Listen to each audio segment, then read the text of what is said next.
अपना हिस्ट्री के बारे में जो चैप्टर चल रहा था, how when where, introduction, how when where. तो फर्स्ट सेशन में हमने देखा था कि जो पुराना जो तरीका हिस्ट्री का, जो ओल्ड फैशन ऑफ हिस्ट्री, जो राइटिंग और रीड का जो तरीका है, कहना था कि ये बदलिए, कि जैसे डेट से हिस्ट्री को चलाते हो आप क्रोनोलॉजी को हेरेंस में पढ़ने के लिए, ये बदलिए। ये क्या है कि राजा महाराजा यानी किंग्स और रूलर्स है, उनकी सिर्फ सिर्फ और सिर्फ उनकी बात बताता है। तो आप क्या है, व्हेन की जगह हाउ को लाइए, कि जनता के अंदर क्या प्रभाव दृष्टिगोचर हुआ, क्या प्रभाव पड़ा, what that people felt by the orders of rulers, by the orders of kings। तो कहने का मतलब है जो पहले वाला जो तरीका है हिस्ट्री का, उसको ये बदलना चाहते हैं। जैसे डेट्स के बारे में बताया कि डेट्स क्यों बदलना जरूरी है। अब क्या है कि ये बता रहा है कि जो डेट्स के हिसाब से जो पीरियड जो बांटे, जो डिवाइड किए गए, जिसको आज तक बुक्स भी ऐसे लिखे, modern history, ancient history, British India, medieval history. आपने खुद ने क्या है कि शायद 7th क्लास में पढ़ा होगा, 6th क्लास में पढ़ा होगा, Hindu kings, Hindu rulers in ancient India. आपने खुद ने पढ़ा होगा Delhi Sultanate and Mughals in medieval era. आपने खुद ने, अब ब्रिटिश इंडिया पढ़ने जा रहे हो आप, मॉडर्न हिस्ट्री कहते हैं, मॉडर्न टाइम के हिसाब से क्लासिफिकेशन जो किया हुआ है। पुराने टाइप का जो क्लासिफिकेशन है, तो पुराने टाइप का क्लासिफिकेशन किसने किया, क्या किया, कैसे किया, ये क्या है कि इससे इसको एक ग्राफिक बना दिया मैंने, ताकि आपको देखते ही एकदम से याद हो जाए कि how do we periodize history, why we are पहले तो ये बता दिया है कि किस प्रकार से हिस्ट्री को पुराने तरीके से पीरियडाइज किया जा रहा है। फिर इसको कहीं छोड़िए, तो why we are not to accept such classification, हमें इस प्रकार का क्लासिफिकेशन क्यों नहीं स्वीकार करना चाहिए,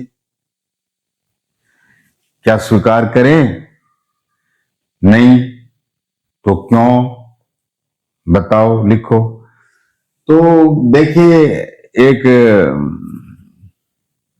यूनाइटेड किंगडम में यानी जो ब्रिटेन है, वहां पर एक प्रांत है स्कॉटलैंड, एक है इंग्लैंड, एक है वेल्स, एक है नॉर्दर्न आयरलैंड। इस प्रकार से उसके 4 प्रोविंस है, उसमें स्कॉटलैंड एक है नॉर्थ की तरफ।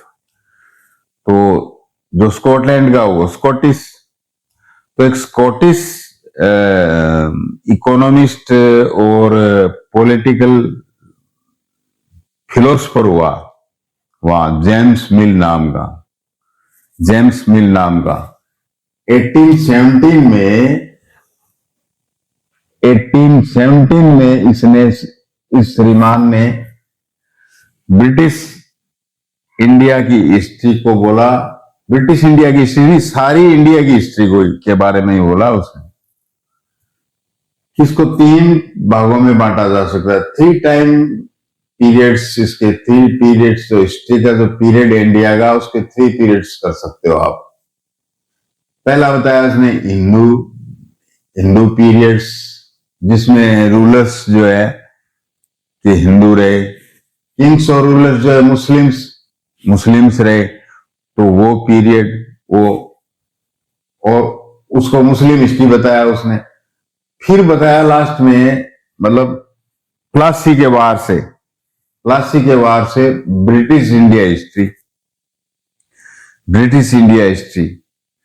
तो ये जो टाइम जो चेंज उसने उसके हिसाब से जो टाइम चेंज हुआ उसका एक सिग्निफिकेंस क्या निकला? सिग्निफिकेंस ये निकला कि रिलीजन जो रूलर का था, किंग का था, उसके हिसाब से 3 पीरियड बना दिया उसने। तो और स्पेशली उसने जो ब्रिटिश ब्रिटिश इंडिया का जो इतिहास है, अलग से जो प्लासी के बाद अब तक जो 1947 तक का बनाया उसने, बताया पीरियड, उसको स्पेशली इसलिए बनाया उसने। उसका बेस देखिए आप, इसका बेस देखिए। ब्रिटिश इंडिया में तो धर्म से अलग उसका सोच था। उसका मिल सोचता है इस बारे में, मिल थिंक्स कि जो एशियाटिक जो सोसाइटी है, जितने भी एशिया के जो देश है, are less civilised than Europe. कहने का मतलब कि एशिया वाले जानवर है, इनको आदमी बनाना है। Then that is why British should conquer the Asia और द इंडिया। एंड क्या करेगी ब्रिटिश सरकार? क्या करेगी? यहां का ब्रिटिश रूलर राजा क्या करेगा? इंट्रोड्यूस यूरोपियन मैनर्स, जिसको कि उसने डेवलप्ड बताया, वो इंट्रोड्यूस करे मैनर्स। अकॉर्डिंग टू मिल, मतलब यूरोप वाले तो, ब्रिटेन जो थे वो तो डेवलप्ड हैं और अपने अंडर डेवलप। बिफोर ब्रिटिश, मतलब क्या है कि British time, before British shares India, British rain से पहले, ब्रिटिश रूल से पहले इंडिया, मिल कहता है कि इंडिया ब्रिटिश रूल से पहले मेडाइवल में डार्कनेस पीरियड में था। मॉडर्न जो एरिया जो टाइम बताया उसको उसने कहा कि इंडिया इस टाइम डार्कनेस पीरियड में था। मेडाइवल जो है इनका, इंडिया का डार्कनेस में बीता। अब हमें सुधार करके इसको एनलाइटेड और डेवलप्ड करना है। इसलिए हमें इंडिया को कनकर करना है, जीतना है, ये इस प्रकार से। तो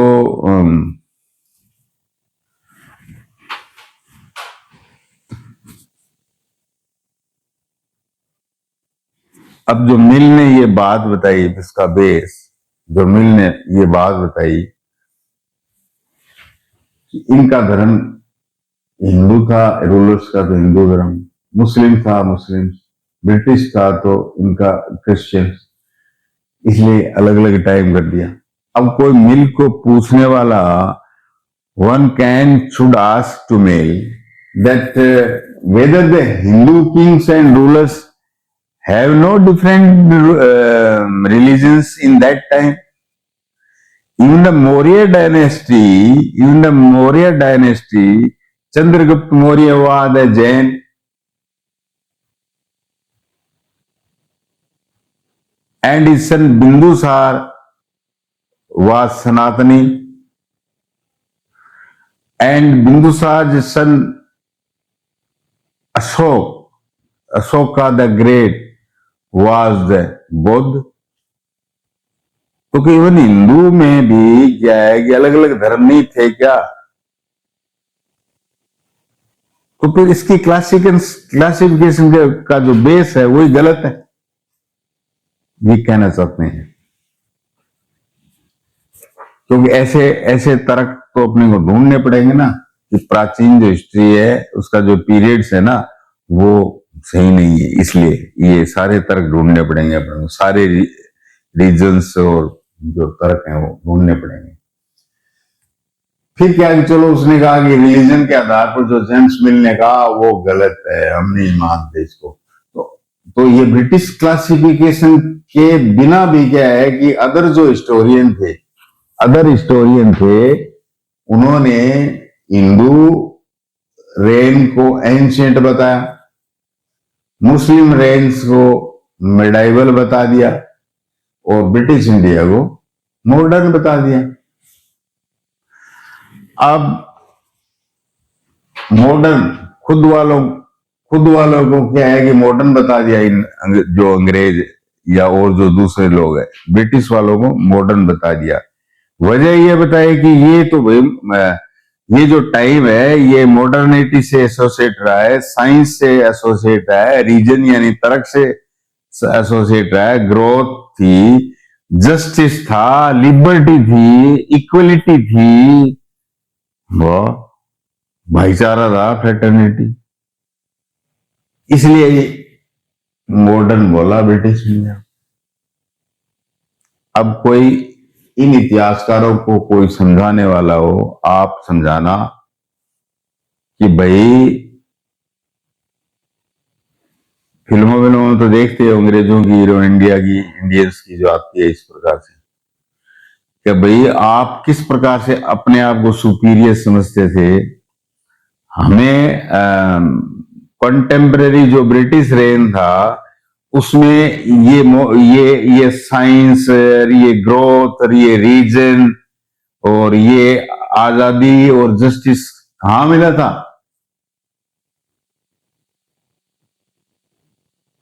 तुमने तो खुद नहीं अपना नाम घर में अच्छा निकाल रखा है कि हम मॉडर्न है। इंडिया में ये सिद्धांत आपने लागू ही नहीं किए। अपने को ये बोलना है, क्योंकि अपने को जो किसी भी प्रकार का जो पुराने हिस्ट्री का जो क्लासिफिकेशन है वो पसंद नहीं है।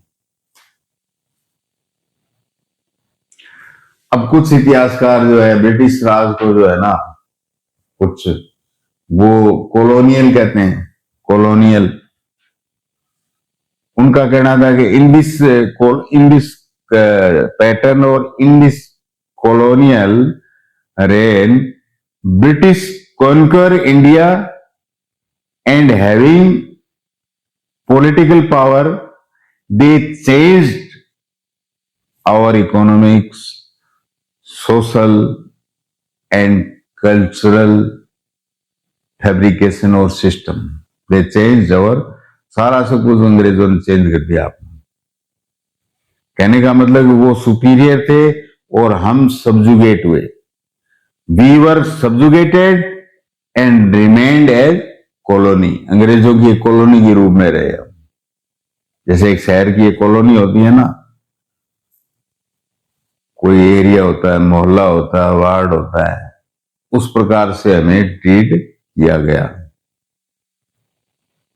ब्रिटिशर्स के द्वारा। ये बात है। तो ये जो पीरियड्स वाला जो पोर्शन है कि इस प्रकार से डिवाइड किया गया, ये किया गया, तो why we are not to accept such classification. इस क्लासिफिकेशन को हम क्यों स्वीकार नहीं कर पा रहे हैं, इनका उत्तर अपने सामने निकल कर आ रहा है। अब आइए, how do we know? History को हम, यानी हिस्ट्री का मतलब क्या है कि knowledge to know by inquiry. अब इंक्वायरी के लिए सबूत चाहिए, प्रूफ चाहिए, एविडेंस चाहिए। वो रिटर्न में by writings of past, specially of last 250 years. ये 250 ये ब्रिटिश, ये आता है ब्रिटिश मॉडर्न और कॉलोनियल, ये last 25 years period. Specially last 25 years का जो है राइटिंग्स जो है ना, प्रिंटिंग प्रेस आ गई थी तो राइटिंग्स के अंदर ही स्याही आ गई थी, तो हर चीज जो है राइटिंग्स के अंदर रिकॉर्ड से हिस्ट्री ली गई और हिस्ट्री बनाई गई।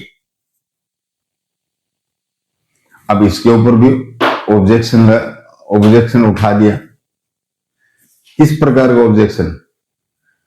क्या रिटर्न में क्या आएगा, एक तो रिकॉर्ड्स, रिटर्न में रिकॉर्ड से हिस्ट्री बनाई गई, चलो ठीक है मान दें, we accept it, we are agree, because history is to know by inquiry, to know by evidence, सबूत पर।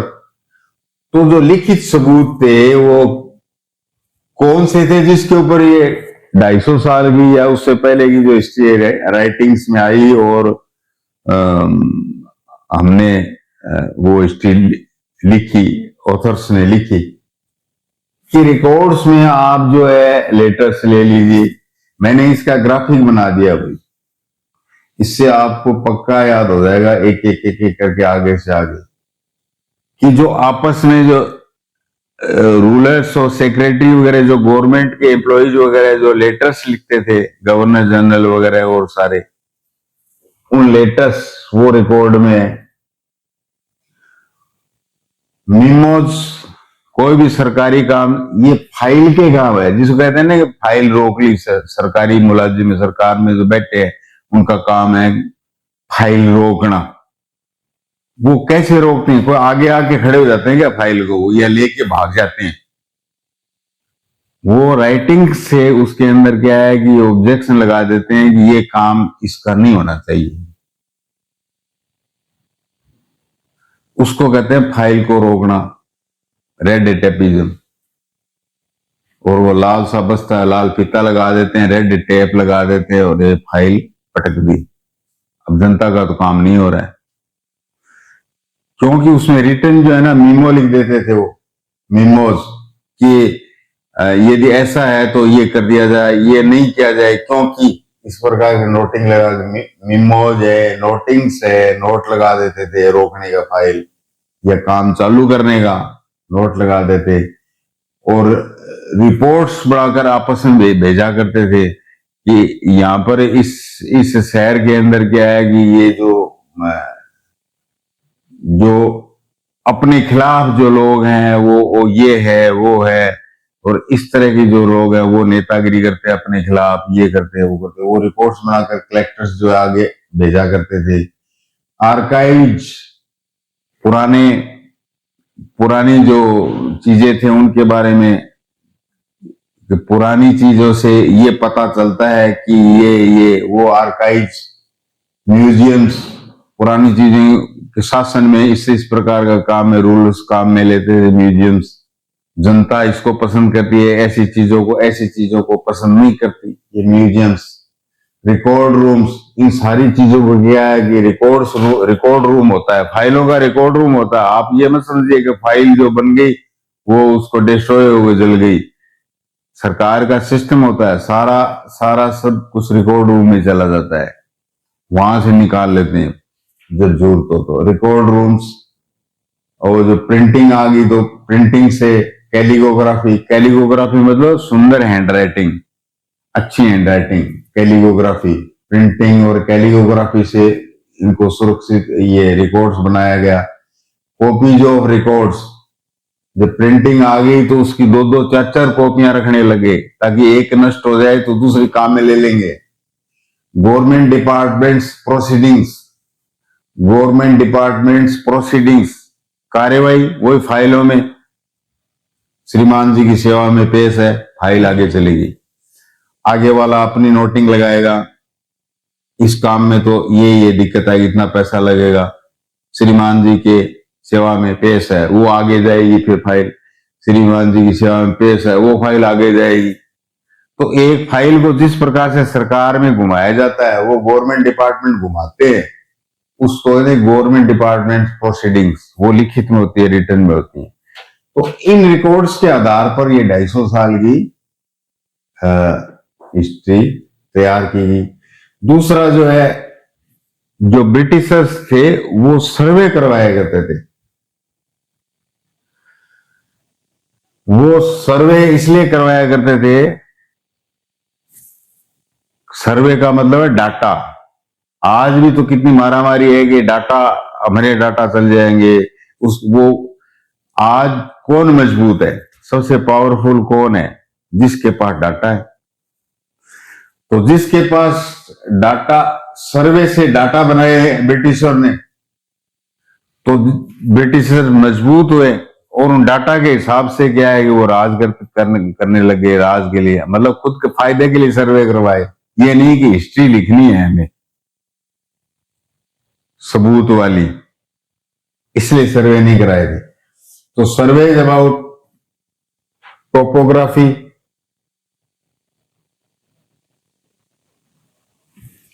दूसरा ये सबूत है सर्वे।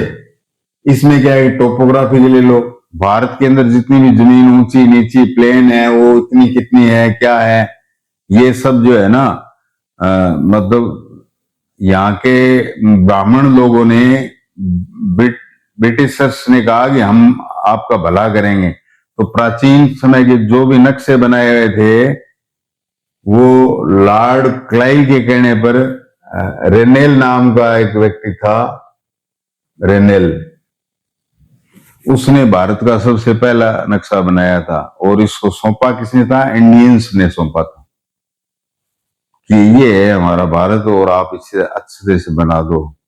इंडियंस ने सोचा हमारा भला होगा, जो कि वो नक्शा किस लिए बना रहे थे ब्रिटिशर्स, कि हमें पता रहे किधर से फौज को जाना है, फिर किधर का आना है, वहां का राजा कौन है, कितने एरिया में है, क्या है, वो सब मैप्स का रहे। तो टोपोग्राफी पर, सोयल फर्टिलिटी पर, उनको वहां कच्चा माल चाहिए था, रॉ मेटेरियल। अब सोयल जो है, ब्लैक सोयल और एलुवियल सोयल कहाँ का है, नक्शे में देखो, सर्वे करो, ताकि यहां से कॉटन उगा कर वहां इंग्लैंड भेजें। फ्लोरा, प्लांट्स, फोना, एनिमल्स कहाँ कैसे कैसे हैं, लोकल हिस्ट्री, वहां की लोकल हिस्ट्री, कौन आदिवासी में या कौन बिना आदिवासी में कौन कौन नेता है, क्रॉपिंग पैटर्न, क्रॉप का पैटर्न क्या है, क्या क्या लोग क्या उगाना पसंद करते हैं, फल से, सीरियल्स, शुगर केन्स, इस तरह से क्या मेडिसिनल प्लांट क्या उगाना पसंद करते हैं, सर्वे किया उन्होंने। सेंसस, जनगणना, census with religion, caste, occupation, धर्म, जाति, धंधा, कौन लोग कितने जात के, कितने धर्म है, ये सब 1931 में 1831 में कर लिया इन्होंने। कितनी जात के कौन क्या है, किसमें फूट डाली जा सकती है। अब तो अपनी शिकायत कर रहे हैं ना अंग्रेजों की, कि सेंसस उन्होंने रिलीजन, कास्ट, ऑक्यूपेशन के आधार पर कर लिया साहब, हमारे डाटा ले लिए। अब क्या कर रहे हैं, अभी भी तो सेंसस, वही जाति, वही धर्म, वही धंधा, उसी पर सेंसस हो रहा है। लेकिन अब वाली बात अपने लिख नहीं सकते, नंबर नहीं मिलेंगे। यहां पर तो क्या है, अंग्रेजों की बुराई करनी है अपने। वनस्पति शास्त्र, बॉटनी, प्राणी शास्त्र, जूलॉजी, उसका भी सर्वे, प्राणियों का, वनस्पति का, फॉरेस्ट का भी सर्वे, हर चीज का डाटा इकट्ठा करते थे वो, सर्वे करवा कर। आर्कियोलॉजिकल, पुरानी धरोहरें कहाँ है इन लोगों की, इंडियंस की, किस पर कहां कैसी चोट करे तो पता लगे। जैसे मोहम्मदन राज में आर्कियोलॉजी में मंदिर पर चोट की गई थी, तो ये पता करना चाहते थे कहाँ है इनकी धरोहरें। एंथ्रोपोलॉजी, मतलब मानव व्यवहार या मानव, यहाँ के मानवों का, आदमियों का, भारतीयों का व्यवहार वगैरह, और जो लाइफ साइकिल वगैरह है उसका सर्वे। तो भाई रिकॉर्ड्स, सर्वेज पर 250 साल की हिस्ट्री लिखी, सबूत ये पड़े, फिर भी आप कहते होगे नो, हमें विश्वास नहीं। नए टाइप से हिस्ट्री लिखो, इस पर विश्वास क्यों नहीं है? What in records and survey which don't tell us, क्या चीज है जिसमें हमें ये सर्वे, इधर वाले जो सर्वे और रिकॉर्ड्स है उसमें नहीं मिलते। It has no information. पहली बात ये क्या है कि जो सर्वे और इनके आधार पर जो हिस्ट्री लिखी हुई है, इन सर्वे और रिकॉर्ड्स के अंदर भी क्या है कि it has no information what other people in the country felt, कि इस सरकारी ऑर्डर से दूसरे लोग क्या महसूस किया, ये नहीं मिलता है, इसका कोई सर्वे नहीं हुआ। व्हाट ले बिहाइंड ब्रिटिशर्स एक्शन, ब्रिटिशर्स जो एक्शन लेते थे उसके बाद में जनता में क्या प्रभाव पड़ता था, इसका कोई सर्वे नहीं है, कोई रिकॉर्ड में ये बात नहीं, इसलिए it is not fit for. दूसरे प्रकार के सर्वे नहीं किए गए, अदर मतलब दूसरे प्रकार के सोर्सेज वो नहीं लिए, जो उनके काम के सोर्स थे वही उसमें रिकॉर्ड में सर्वे में लेते रहे। Other than these official records, one more difficulty to get such other than record sparsely publicly. अब ये तो क्या है, सरकार करवा लेती थी कर्मचारी भेजकर, जैसे अब जनगणना होगी तो कर्मचारी जाएंगे सर्वे करेंगे जनगणना का, लेकिन गवर्नमेंट जो ब्रिटिश गवर्नमेंट थी वो क्यों फैलाएगी इस तरह से, अपना खर्चा क्यों करेगी, मतलब वाला खर्चा करेगी वो सर्वे कराने में। और इस जो जनता के व्यूज लेने में जो परेशानियां कठिनाइयां थी वो भी आड़े आती थी कि इसमें सच्चाई नहीं आती थी इसके अंदर। जनता वो इस प्रकार का जो सर्वे है, जनता की कोई मेरी डायरी है, आपकी डायरी है, आपकी कोई नोटिंग्स है, आपकी कोई बात है, आपने कोई कहानी लिखी, अखबार लोकल अखबार के कोई ने किसी ने रिकॉर्ड रखी, तो ब्रिटिश ऑर्डर्स का क्या प्रभाव जनता पर आया, तो उसी तो पता करोगे ना आप। जनता जनार्दन ने कौन से ने क्या कहा, क्या क्या लिखा, सुना, कहानी सुनी दादी की नानी की, इन्हीं से तो सर्वे और रिकॉर्ड बनाओगे। ये बातें जो है दादी नानी की कहानी इस रिकॉर्ड के अंदर नहीं ली गई। दैट इज वाई ये जो ओल्ड हिस्ट्री है हमें एक्सेप्ट नहीं। अब तीसरी दिक्कत यह आ गई जो हिस्ट्री चली आ रही है कि in this record no room for illiterate, जैसे कि ट्राइबल्स, पुअर्स और वर्कर्स फेल्ट। बोलो, एक सड़क के किनारे जो वेंडर है जो पानी पूरी बेच रहा है, उसका डाटा, उसके द्वारा जो बोली गई बात जो है वो डाटा में नहीं ली गई। जो धनी लोग थे, जो प्रभावी लोग थे, सिर्फ उन्हीं की रिकॉर्ड्स में इनमें चर्चा है। और जो आदिवासी थे उनका तो कोई मतलब नहीं, उनसे तो कोई कांटेक्ट ही नहीं। जो गरीब लोग थे उनकी कौन सुनता, इन लोगों की कौन सुने। आ गया समझ में? तो इन कारणों से ये जो सारा है ये मान्य नहीं है। बात ये है, सीधी सी बात ये है। और ये जेम्स मिल और हिस्टोरियन का जो पीरियड का क्लासिफिकेशन है ये भी हमें स्वीकार नहीं है। हमें तो नए तरीके की हिस्ट्री है वो स्वीकार होगी। मतलब स्टूडेंट्स की सिरदर्दी बढ़ानी होगी, एक और बुक लगानी होगी। इसी हिस्ट्री में अगला टॉपिक कल।